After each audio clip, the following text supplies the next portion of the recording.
My blood pressure. All right. Okay, so we've got a minute till folks will probably be chiming in here. See if I can get the chat to pop up here. Yeah, here we go. Oh wow, okay. There's lots of folks in here talking already. So Awesome. yeah, yeah. So welcome to the Tuesday Live. Tad is at Photo X this week, so you guys are stuck with me and Dr. Ben Higgins, also from KiS again, and we appreciate you guys tuning in. Um, I've been I've been struggling lately. I caught COVID in Montana, and it's been kicking my butt. And but I'm knock on rocks. I think I'm turning the corner here. So really grateful to be able to be back on one of these lives and just to be alive. And yeah, so we appreciate you guys. Ben, do you have anything going on recently? Anything you want to chat about while we wait for Um, questions? yeah, we're still coming off we're still in the same month anyway of the conference. So that was cool. I don't know if I got to see anybody in here or not, but if I did, thanks for coming out. We had a really good time. We hear it was really well received. We're trying to see if we can swing it again for next year. So keep posted and stay tuned. Um, but yeah, just kind of the same old. We're trying to navigate a really challenging market. Yeah, um and it's just brutal. So of all the times to try to think about how to grow efficiently, smart, and without much waste, I think now's the time. So if you guys have any 100%. questions about that kind of stuff, be happy to chat and speak to that as well. Yeah. Thanks everybody for the love. I really appreciate it, man. Okay, Garage Grower with our first question. Question: Sprouted teas, good or not worth the time? So this was something that came up in Montana.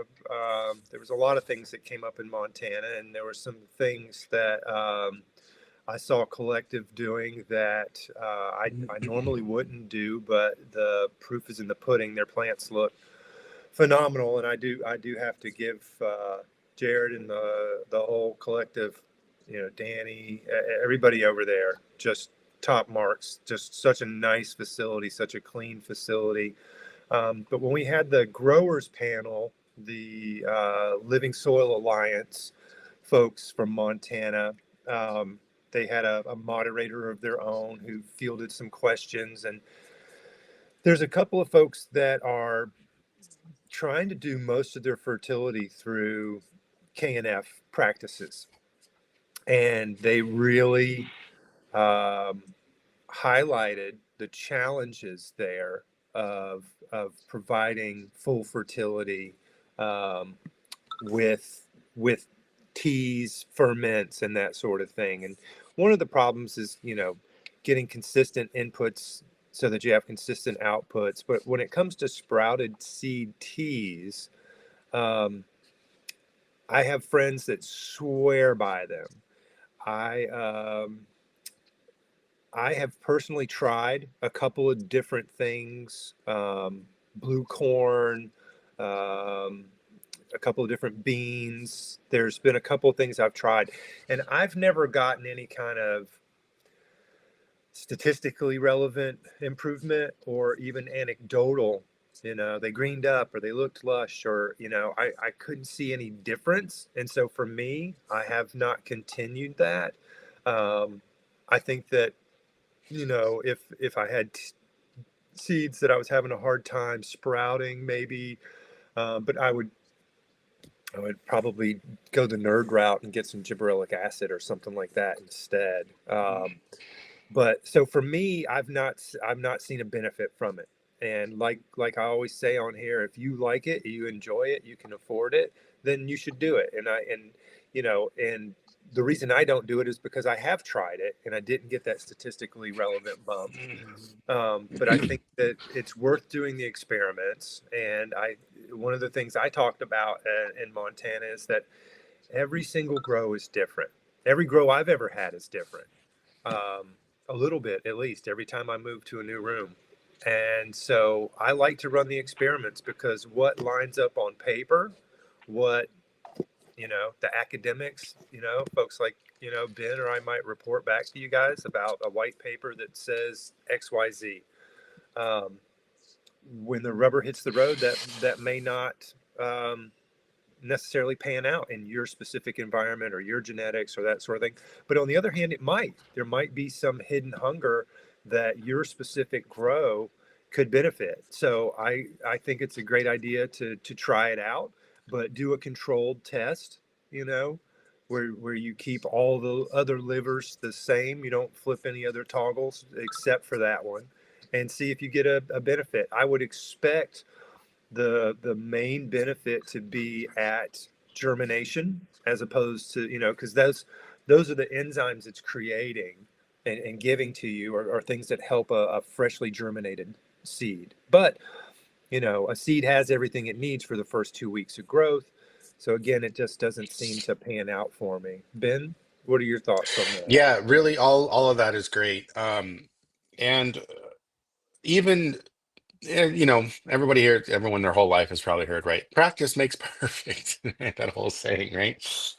Um, and sometimes if you're curious enough and you hear from us or other people that I'm not sure if you'll get much bang for your buck, maybe if you're an inquisitive mind or you're really interested in just the craft and the culture of growing, then run an experiment. Um, and what does that mean? That means, you're applying whatever input or tea or whatever issue we're talking about here. And you're not applying it to some, and then you're seeing what kind of difference it makes. And the really fun thing to think about is data doesn't always need to be with a measuring stick, right? Like the time to first leaf or time to third leaf or time, plant height after day, day three after or whatever, 3 weeks after germination, whatever metric you want or is important to you, that's the one you should look at. And one of the best tools that I was taught as a kind of empirically driven scientist was you create these things called graphical hypotheses. And hypotheses are, we can get into a whole discussion about that. But basically, what you're doing is you're trying to come up with what you think if your trial is supported, right? So let's say the T's do make a difference. What would that look like on what's the response of that? And what would be the response of that relative to the control?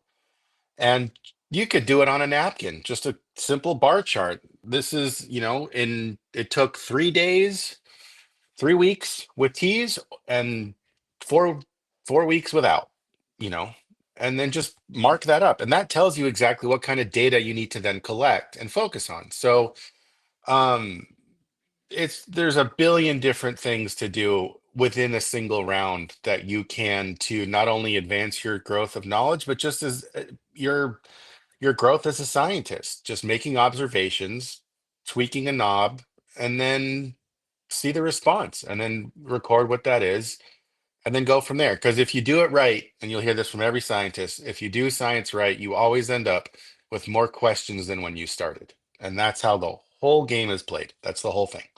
Yeah, yeah, good points.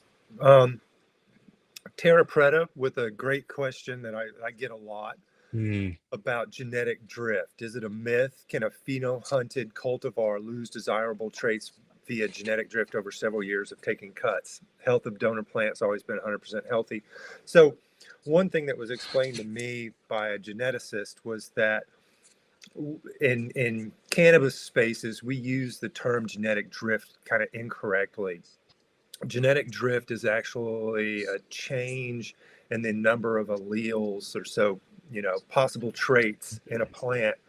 And that would happen randomly over multiple generations as opposed to, a Darwinian evolutionary sort of thing. And so it would be by chance. And so when we say genetic drift, usually we're talking about seeing decrease vigor, decreased yield, some negative impact to our plant over time from the exact same clone lineage. And so what is happening in most of those cases is either bacterial or viral loads that the plant picks up after successive generations that weaken the plant, and therefore you end up with you know again, less yield, some change to it. I know that Justin McGill over at Mako, his famous or infamous, I don't know what to say, grapefruit cut that he loved so much. Um, he had that same cut for decades. And eventually he put it back into tissue culture and kind of jump started it again because he was starting to get some strange morphological changes in how that plant grew. He was getting kind of like I've seen it with a garlic butter that I've got. It Yeah. just kind of tended to stay in this almost re-veg single leaf morphology all the time. And once they clean the bacterial and viral load away from that with, apical tissue culture, they were able to get the plant back and back growing how it used to. And so that's my 2 cents on it. I don't think it's true genetic drift. I don't think that we're seeing a change in the alleles, but I do think that we can very, very much potentially have plants Yeah. lose bigger yield and that sort of thing over time. Yeah. So genetic drift is a different kind of genetic and biological phenomenon, but the term that it's trying to address is real. And we kind of even talked about it recently, or I did anyway, at the conference where we talk about heavy metals and these two things called bioaccumulation and biomagnification, right? It's kind of the same principle in that respect, which means you're keeping a genetically identical clone individual alive for a very long time. Over time, as it's continually exposed to certain kind of environmental parameters, it's going to adapt to those, right? And so when you first get a cut, it may not necessarily be anything relative to genetics. It just may be it's not adapted to that environment or the lighting spectrum. All that stuff is going to shift somewhat because you're in a new environment. And then, as Brandon said too, a plant's going to defend itself against whatever it needs to defend itself against. And the process of doing that, it's going to be turning on and off genes that it does have, hence cannabinoid expression, um, to try to deal with that, to try to mitigate those problems. And over time, those can start to add up. Awesome. Awesome. Yeah. So, yes, and we use the term incorrectly, I think, is the takeaway from Yeah. that. Psilocin. Question. I'm growing Flow. That's a DJ Short cultivar for folks who don't know, and one that is very near and dear to my heart. I've only had access to it a very, small handful of times. It is hands down the most motivational cannabis cultivar I've ever used. The first time I ever smoked it, most folks know I used to sit in a tattoo chair quite a bit, and I was tattooing at the time. And back in the old days, we drew every single image for every single tattoo. We didn't get on Procreate. We didn't, there wasn't, we didn't have digital resources like tattooers do now. And so we had to draw everything from scratch by hand. And so if you drew a cardinal, you kept it. If you drew an eagle, you kept it. And so I had lawn bags full of drawings, flowers, birds, aquatic stuff, whatever. The first time I smoked Flow, I spent the next 6 hours literally organizing every single picture I had ever drawn in my tattoo career up to that point. And then I did my sock drawer, and then I did the garage. And I don't know what is in that cultivar, but it's amazing. And I'm incredibly impressed with it and would love to have it back someday. It is a purple cultivar from what I remember, but having not grown it in, I don't know, I haven't seen it growing in decades. I don't remember any kind of strange morphology.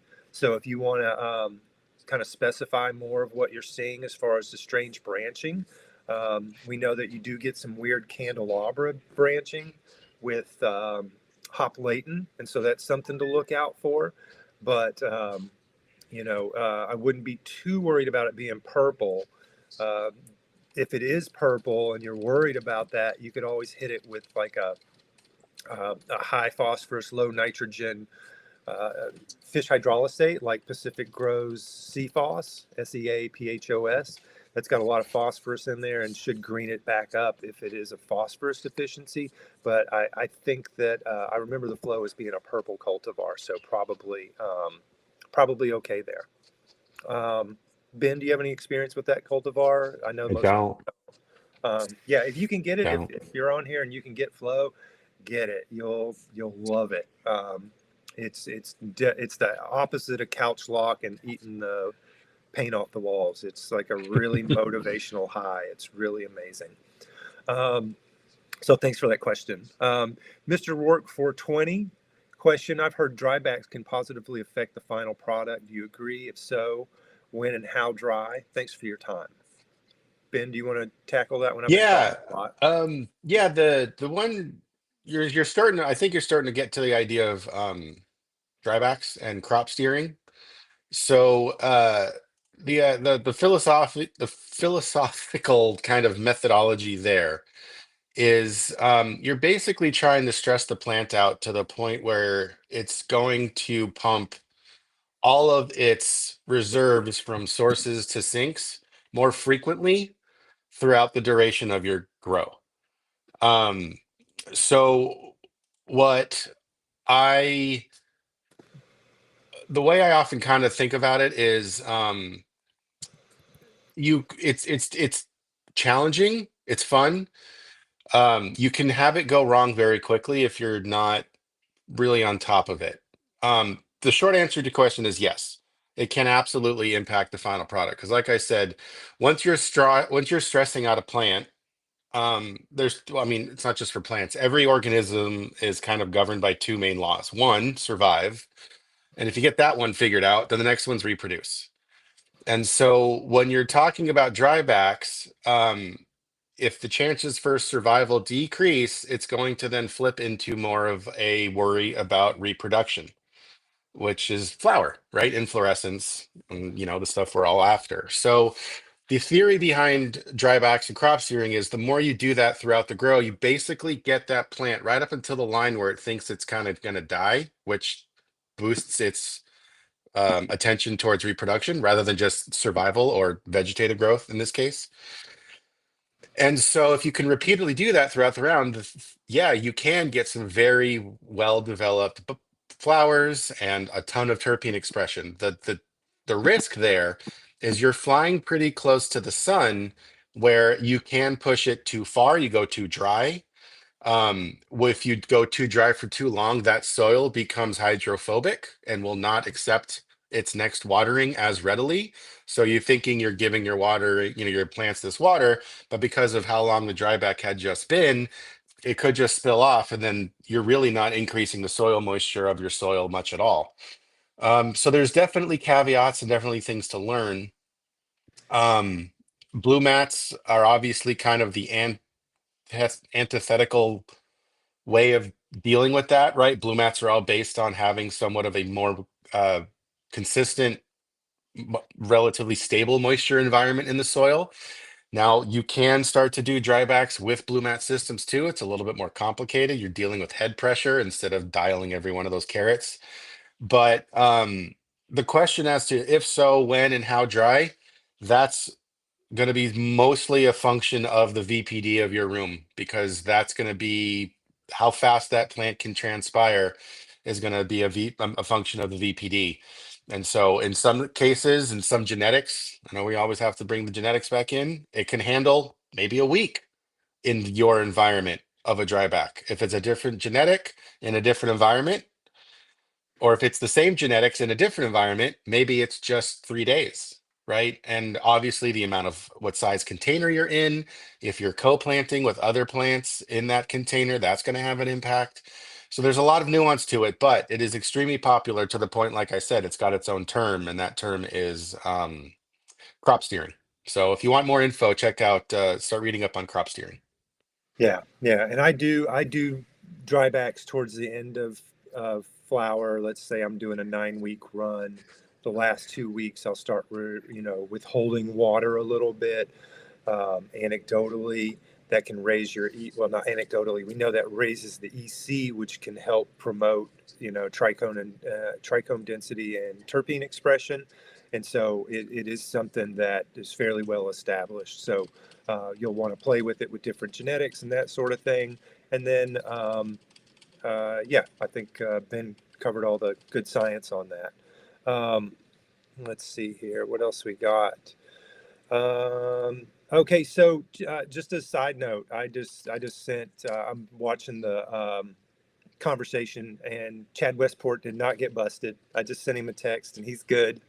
And while we were talking, and yeah, I'm not sure. I haven't been able to follow the whole conversation there, but Chad is a super solid dude, and I trust that guy 100% wholeheartedly. And yeah, so he's a super solid guy, and he did not get busted. Um, so just want to clear the air on that. I'm not sure what the other part of the conversation is about, though.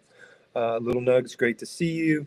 Um, yeah, apologies, man. I'm slowly recovering from a complete and total ass beating from COVID. Um, and so, yeah, the grow is going well. The plants look nice. I'll try to get you some pictures when I can get on my feet. I get winded walking to the front door still, though. I've been really up against it. Lost 12 pounds in two weeks, and I'm a pretty skinny guy. So when I can, I will. Um, Waynard, great to see you. Dark herbs, yeah. Cultivar is dark water herbs. Great to see you here, bro. He's a local grow me, and we were talking about flow. Uh, let's see. Oh, okay. You already saw that. I'm behind. I'm sorry. Um, yeah, flow is great. Um, absolute phenomenal. And everybody I know that smoked it, everyone that I shared it with, was at my house the next day begging me just for a nug, anything. Let me just smell it, because everybody had that exact same experience from it. So it was interesting. Um, let's see. Um, yeah, the little nugs coming back in. The candelabra, or the upside down Christmas tree, is a hop latent tell. So if you do see that, you would want to get testing and get your roots um, tested, just to make sure you don't have that. Oh, here's Chad Westport right here. Great to see you, bro. So yeah, he's alive and well, everybody. Chad's good. Um, Jeff saying, I don't water for the last 4 weeks, but I have sip beds that would line up as well. Um, um, yeah. Um, I'll let Chad handle that conversation in the chat. Um, Little Nugs replying. Sorry, my brain's still not fully functioning. Replying to Silicine. I have a 3x6 bed, and I did a half cup at Flip and a half cup at day 21, 27. A half cup of, I'm not sure. Um, okay, so let's see what else here. Okay, Chad, appreciate you jumping in here, bro. Good to see you. I'll try to catch up with you when I get back on my feet here. Um, yeah, and so I do know that there's a lot of folks who have been talking to me about, what's the best fungally pathogen cultivars that I run. Hands down, it's the No Joke from Chad Westport. So if you if you are in Western Washington, if you're in a swamp like South Carolina or Florida, first I would say move. But secondly, I would say Chad's your best chance of pulling off an outdoor plant there. Um, let's see what else we got here. Yeah, thanks everybody for the well wishes. Um, yeah, so looks like we've run out of some questions. Oh, potassium sulfate. Yeah, so I do. Ben, myself, and Tad, when we give out um, agronomy notes or soil analysis, most of the time we will give you a secondary potassium application so that we can keep that nitrogen and potassium closer to a 1-to-1 as we finish. Potassium is it's pretty easy to visually diagnose. It starts off with marginal chlorosis and rapidly goes to marginal necrosis and then the whole leaf on the lowers. Um, so it's pretty easy to visually diagnose, but we like to kind of push potassium. That's one of the things that Tad and I used to arm wrestle a little bit about. You can, poisons in the dose, you could do way too much potassium and create. There's a white paper that Tad shared with me that showed or demonstrated diminished terpenes with really high potassium, but that could be as a result of a deficiency of magnesium or calcium, which that would create an antagonism with. So we don't know exactly what the mechanism is, but we do know that way too much can cause a problem. But within limits, it's a really good idea. 519, Oliveira. When creating a feeding schedule, in which order would you add water? Oh, I just lost it. Would you add water in these inputs? Biostimulants, enzymes, beneficial bacteria. So I'll touch on this and I'll turn it over to Ben.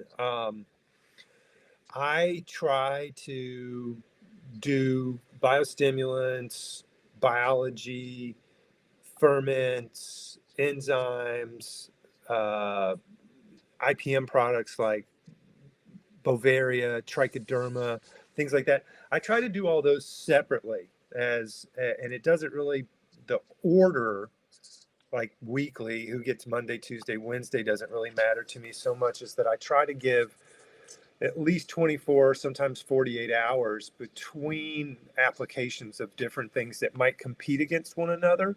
And primarily when we're talking about these biologies, they look at each other as a food source. And so I don't want to do like microbial mass in a tea because either something in that tea might think the microbial mass is a food source, or the microbial mass might think the biology that you're brewing in your tea is a food source. And so you could get kind of uh, you're not going to get like a synergistic effect from that. You're going to get some sort of issue where one gets out competed. And so that's kind of how I look at it. I hope I'm answering that question. I think that's what you're asking, Ben. Yeah, I don't know too much about an order per se. I will say beneficial bacterias, enzymes. Um, there's going to be some amount of lag between when those inputs are applied and when they're going to actually probably have some sort of measurable impact on the growth of the plant. So if I had to do this, I'd say enzymes and beneficial bacteria may even be good after you're working on your, amending after a round before your next round.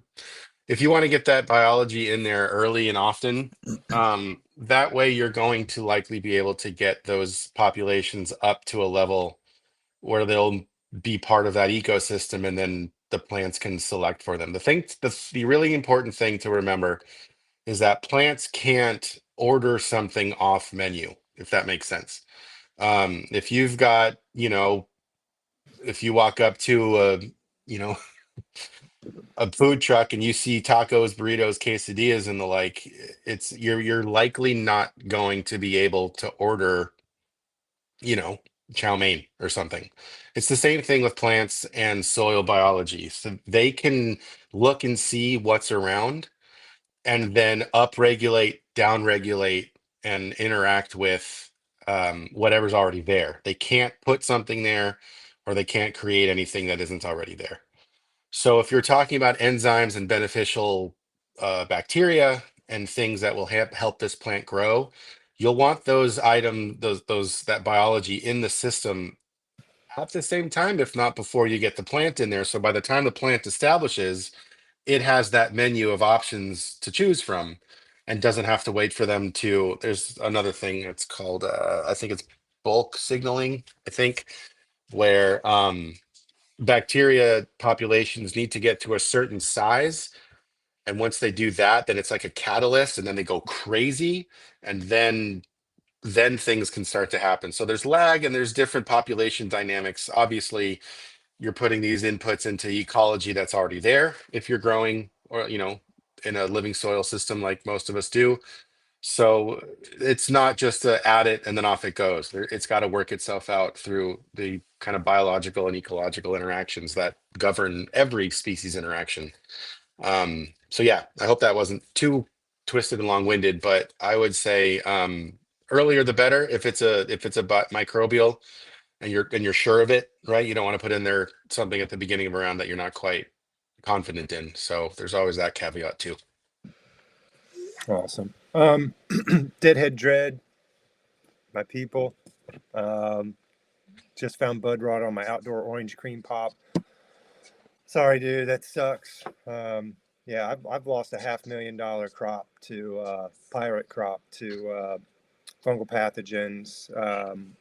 One of the highlights of my trip out to Montana, COVID's definitely the low light. But the highlight for me was getting to shake Dr. Michael Brownridge's hand. That's a guy that I am. I'm people that know me know I'm not looking to be a guru. I'm not looking for a guru. But if I was gonna follow somebody, that'd be the guy. I'm a huge fanboy. He's one of the smartest people I've ever met. Um, Wonderful speaker, wealth of information, and for a guy at his level to be willing to say I don't know sometimes is really refreshing. And I just can't say enough good things about him and Bioworks and the Cornell Ag Department.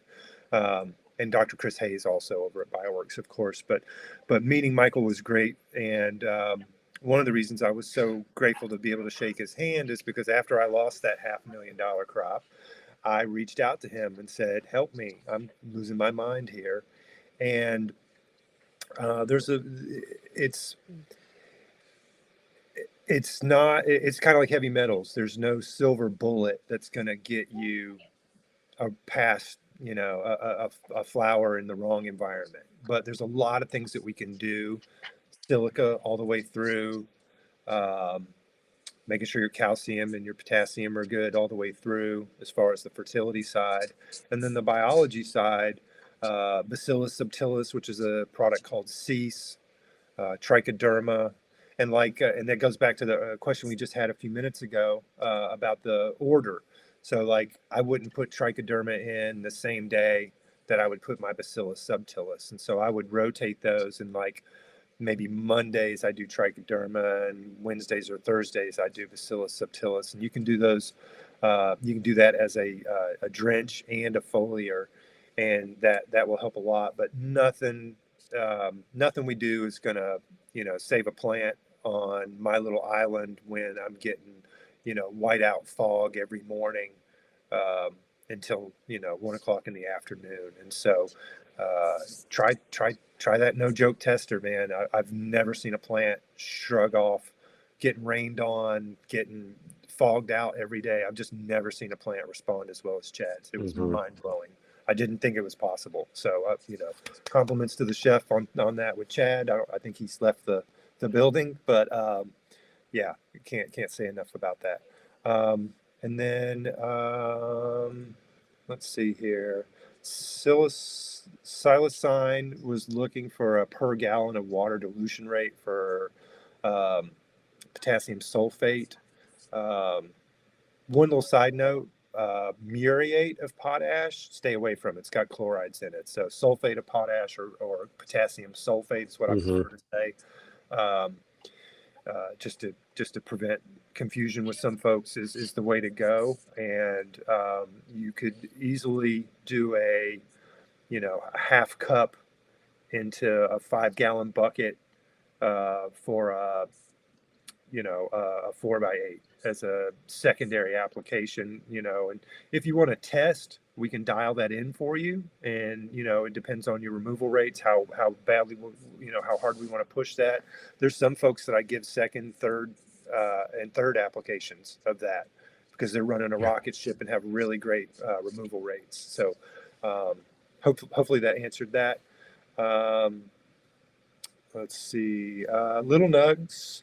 If I mix bioag calcium product with biology products and bat guanos in a 5 gallon bucket, is it possible I'm locking things up?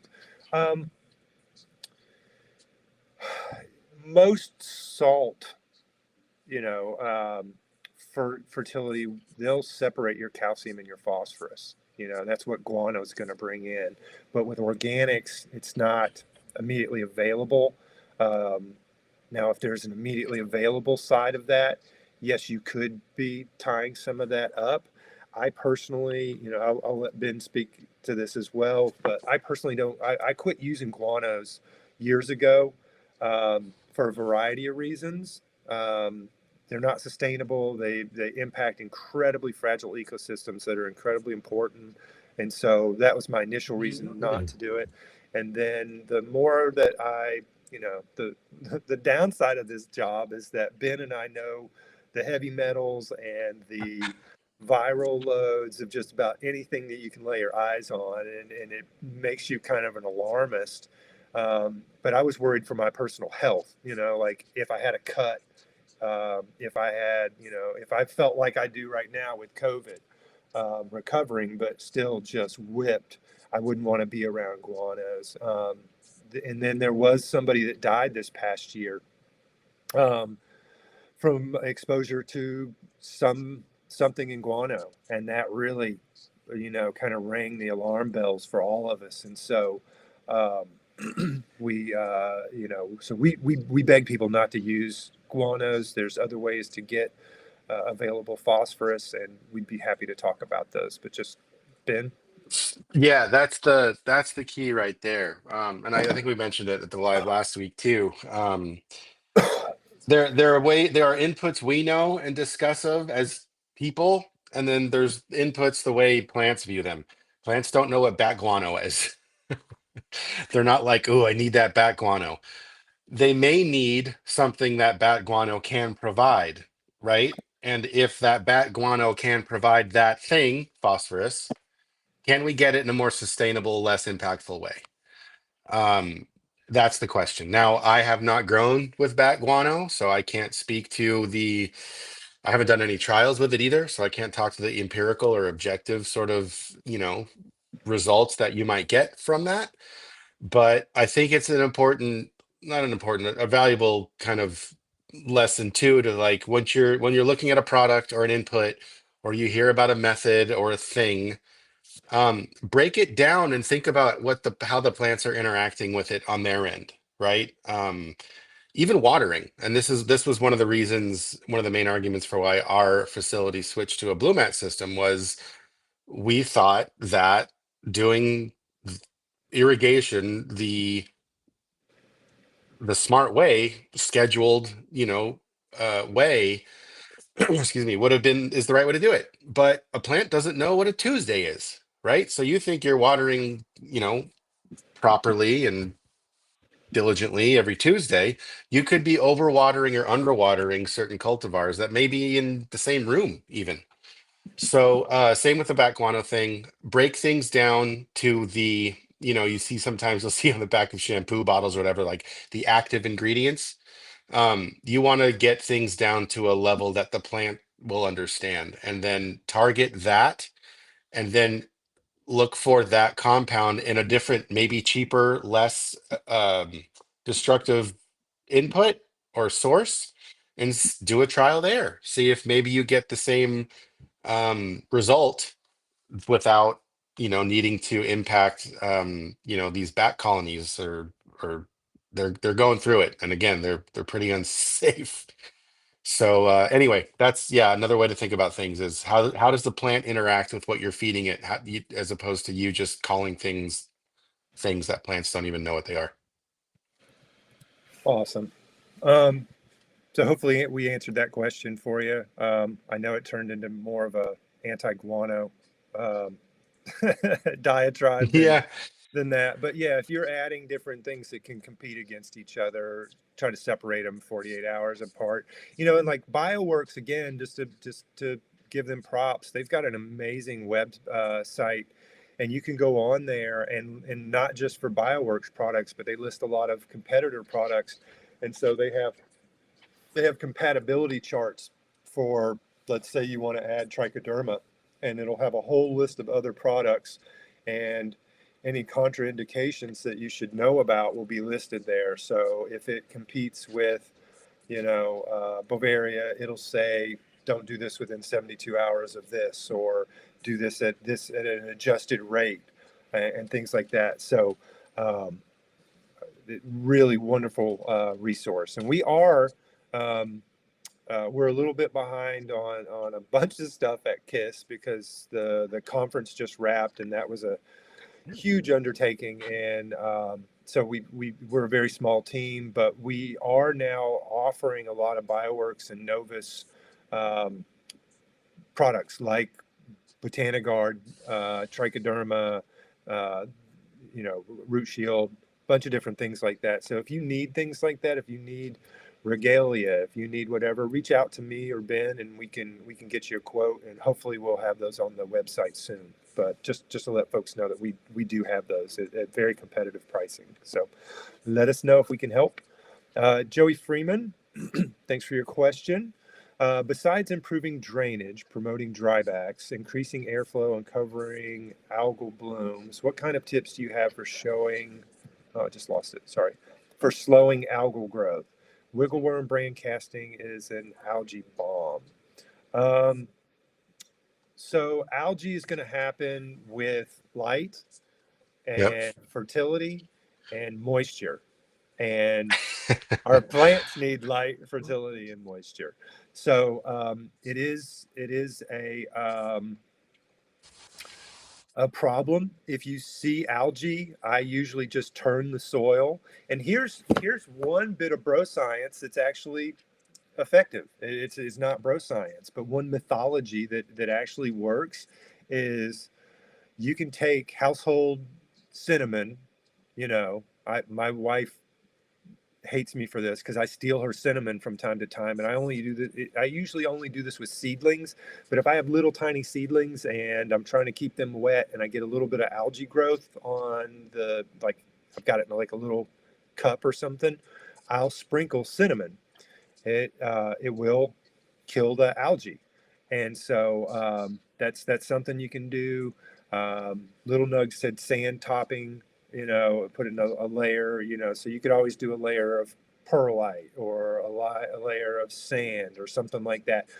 Keep in mind anything you like that you add like that will change the tilth of your soil over time if you apply enough of it.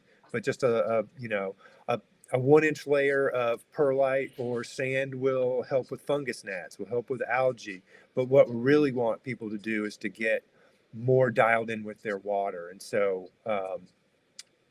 maybe less frequent waterings would be the way to start. Not less water, but less frequent.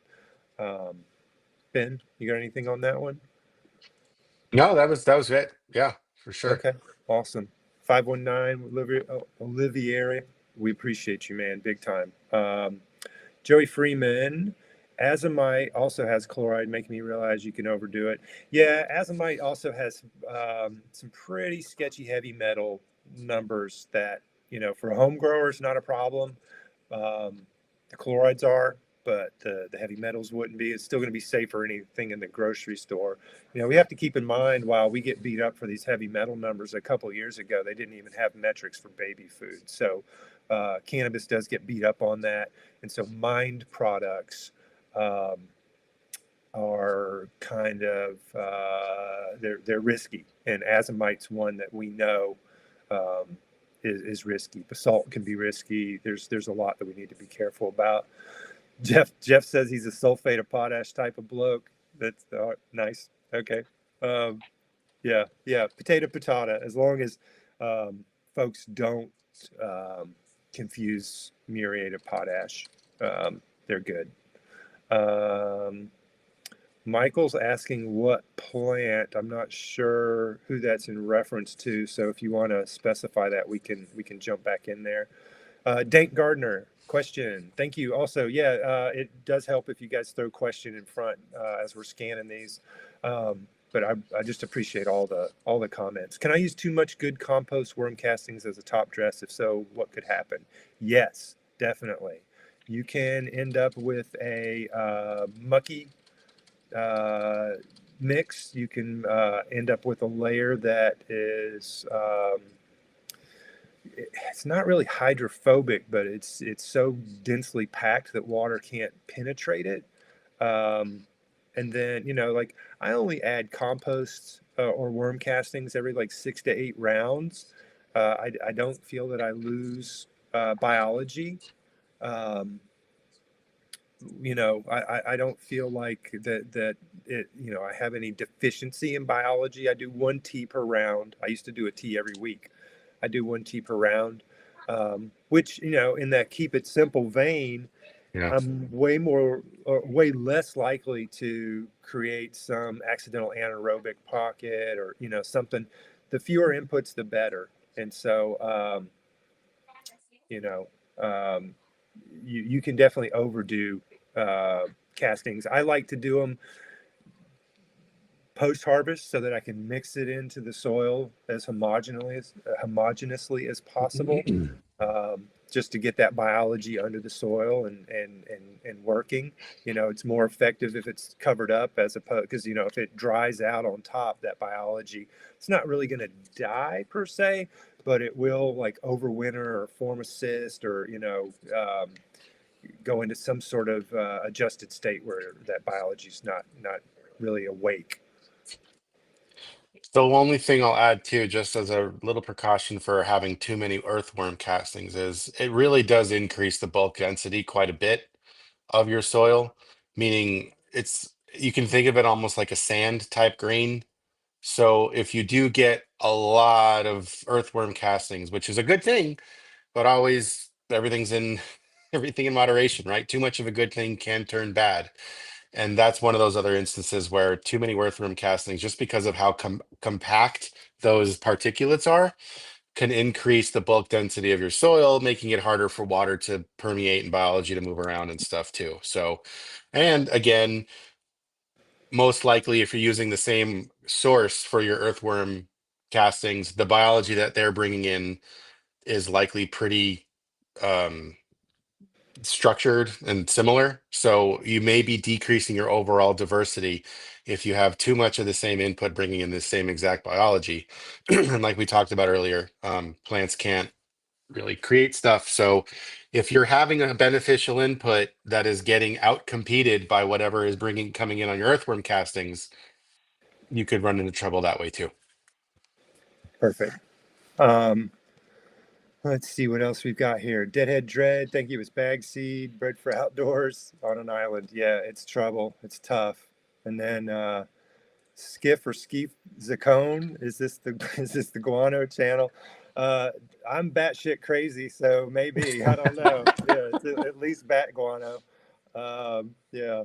Um, Joey Freeman, Dank Gardner, you'll make mud and potentially stunt growth. Yeah, exactly. You have a high um, likelihood of creating a mucky mix that doesn't drain well. Um, let's see. Crippled cannabis cowboy. How often would you feed a sea of green that is in 1 gallon pots? Tablespoon every week, more or less. What do you think? Well, it would depend on a bunch of things. Feel free to send me an email, Brandon at kisorganics.com. We could talk about this in detail. But this, I would need to know how big these plants are, how long they were in veg, how long they're in flower so far, how long they're going to be in flower. what they've been fed with, application rates and frequency. So it is a pretty detailed conversation there. And I'm happy to have it here. We'd probably need to start off a live with that question and maybe discuss it throughout the rest of the hour. But please feel free to write me an email, and that goes for everybody in here. We try to do these lives. We know that folks can't afford, home growers can't afford to do consulting, and so Tad's a nice guy. It's KiS, KIS. He even took the second S out because he didn't want to call anybody stupid. Keep it simple, and so he's a really good guy. He's got a great moral compass, and we all want to help as many growers as we can. And so if you've got a question that needs more detailed answer or things like that, feel free to email me. We'll be happy to chat with you more in detail. Let's see here. Never used in over 40 years of growing. I'm not sure what they didn't use. Duck pond water is the bomb. So I would say yes and no. Like there's the ponics folks who are using essentially fish effluents to feed plants, and duck pond water would probably be a pretty robust. Most fowl, ducks, chickens, whatever, have pretty nitrogen rich shit, and Yeah. there's probably a good bit of fertility in there that would work as a liquid feed. The problem for me, the fear would be, God knows what else is growing in that pond water, and without treatment, I would be worried about bringing in pathogens and anaerobes. I took an advanced water treatment class at University of Florida a few years ago, and they really stressed some of the pathogens and things that can come in from ponds, and like seeing the ponds out at Collective. They're right beside a horse farm. I asked them if they were concerned about that, and they do things to. They add stuff to their water, oxidizers and things to, make sure that their water stays clean, free of pathogens, anaerobes, that kind of stuff. Yeah, it's all about maximizing the good guys because that'll help you fight off the bad guys. Yeah. And so just be careful with that. But yeah, on a desert island, that would be a great source of fertility for you. Let's see, tea roots, organic bloom tea, psilocybin, collecting your own batshit and buying a mined guano are two totally different things. I don't think anyone's dying from commercial guano, but the sustainability argument definitely applies. Yeah, I think this was a commercial product. I'll have to do some digging, but this was in a facility that supposedly is being checked for what their inputs were. And so I'm assuming that they were using a commercial guano, but I'll have to. And I will say, to my understanding, the person that heartbreakingly passed away, it sounds like they may have been immunocompromised, and so they may have had some pre-existing condition that made them susceptible. But I always try to, as somebody who's desperately trying to crawl out of the grave from COVID, it's just hot on my mind to try to keep myself not exposed to stuff I don't need to. But yeah, let's see, 10 pounds of cavern culture. I'm still slowly working through. Yeah, I mean, let's see what else. Insect frass would be almost like batshit. No, there's a lot of, that's like saying soil is like worm shit.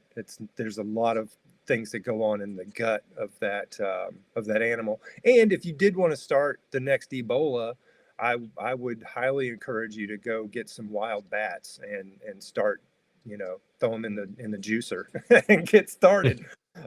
They are, Ben's probably studied this more than I have, but bats are I've been fascinated with bats and sharks since I was a little kid, and there's a lot of um, very specific, very unique biology that lives in the gut of bats, and so it's a pretty complicated um, topic there. Uh, Yeah, Doggone Jeff question, Brandon, what's a good silica input aside from DE? AgSil 16 is my go-to. It's my bingo. absolute favorite. It's super easy to use. You can cheat and use it as a pH up. Um,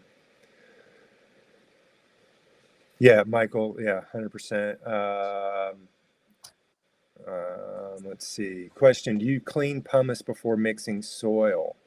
Um, I rinse pumice. I rinse perlite just so that we don't get the fines because the Yeah, bulk fines density can, again. yeah, bulk density. It can plug up your soil. We're getting real close to the end, so I'm kind of trying to blow through some of these. Can a butch love another butch if they are both male presenting? I mean, we can all love each other. If if you're if you've got two, if I think what you're asking is if you've got two plants that are hermaphroditing, can they create seeds? Yes. But send me some more information. I'm not 100% sure. Um, I'm gonna go with foolish. the Jeff Goldblum theory. Life will find a way. We'll find a way. Yeah, yeah. Foolish and the Wise, Doggone Jeff, Axel 16H, and Night. Great. Yeah, Night's wonderful too. Um,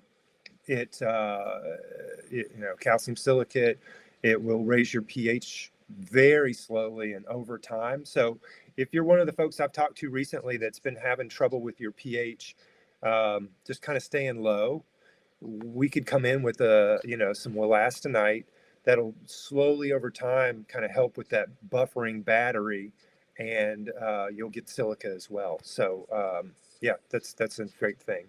Um, Joey Freeman says I'll try cinnamon. Never purchased green sand, but will. Green sand's great. I know that it is a diminishing input that a lot of the mines have dried up, and so it's becoming more expensive and harder to find. Um, Jeff says my beds are full of worms, all multiplying. Yeah, awesome. They're the canary in the coal mine. Shane's about to mix up some jacks. Yeah, we're not dogmatic over here. We just really want people to be um, sustainable. And so if you're going to use a salt product, Jax is the one I would recommend. I've done tons, thousands of hours of research with Jax as a control against all sorts of organic inputs. I've met Dr. Carrie Peters. They check every single input, every single output. Um, so great company. Aaron, we appreciate you guys big time. 3, 2, 1, Rocket Red countdown. Um, Gearing up for a full-on flush. Any tips for large beds? Half gram of gypsum per gallon for your res. Um, Make sure that your soil is fully saturated and you're turning it before you start counting any runoff. If you're flushing for nitrates and or sodium, 10% by volume's plenty. If you're flushing for chlorides, you're going to have to go much higher. I do about 40 to 50% for that, which is kind of it's not what you would expect, um, because you would think anions would flush more easily, but they don't. Um, but so yeah, just make sure that soil is really thorough, and then when you're done, you want to get some trichoderma in there. Be aggressive with it because you don't want fungal pathogens.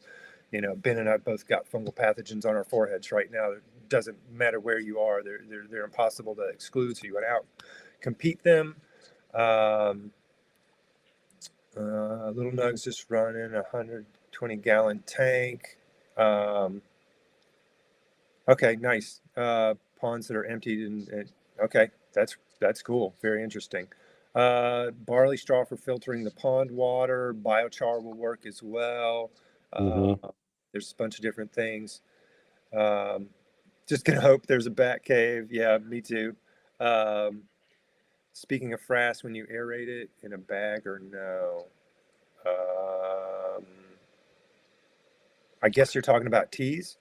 Teas, yeah, So yeah, if you're making a tea, I would put it in a bag. The reason I me like to do. put stuff in a bag is so that you don't get a sludge layer on the bottom, because no matter how much oxygen you get dissolved into your solution, if you have a sludge layer on the bottom, that's most likely going to go anaerobic.